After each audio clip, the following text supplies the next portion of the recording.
Did you know that 71% of the people that watch Matthew Kelly's videos are not subscribers? That makes no sense. We need to change that. Subscribe today.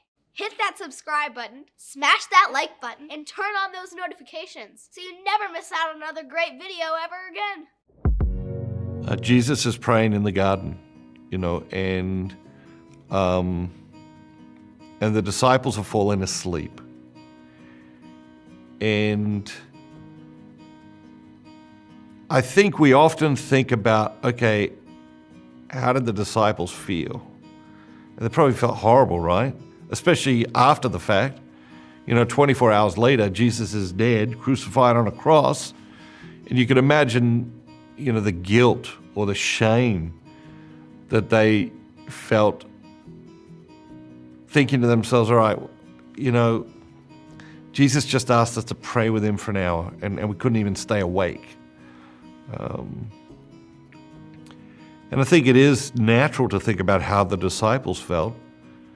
I think it's also important for us to think about, okay, what was Jesus experiencing?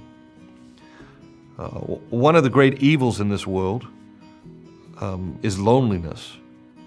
And at this moment, and really from this moment on, Jesus is astoundingly alone. And that aloneness, that loneliness can be very, very heavy. And as we look around us in the world today,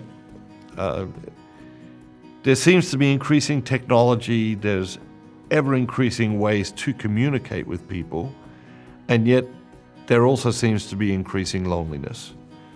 And I think one of the things we're called to do as Christians in the modern world is to look at this problem of loneliness, to see it as a very real poverty, and to ask ourselves, how are we being called to address this very real poverty of loneliness? Because most of us do not have to go very far geographically or in our family and circles and friends to find that loneliness manifesting in very real and vivid ways. And it is this loneliness, this aloneness that can be so stifling to the human spirit. And it's this loneliness, this stifling aloneness that Jesus was experiencing in the garden, and of course experiences now as he goes on to carry the cross, as he goes on to be on the cross, alone. And the aloneness theme then continues. The disciples, they scatter, and they must have felt alone and afraid. And the fear feeds on the aloneness.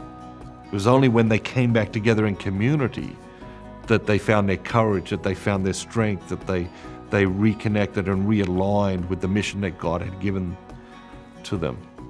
And so I think it's important for us to ask ourselves, how are we being called to respond to the loneliness in our world today? How can we be the answer to somebody's prayer? Somebody, somewhere, not too far from you, is praying that someone will come and relieve their loneliness. Just as Jesus came to his disciples and said, hey guys, can you not just be with me for an hour, pray with me for an hour?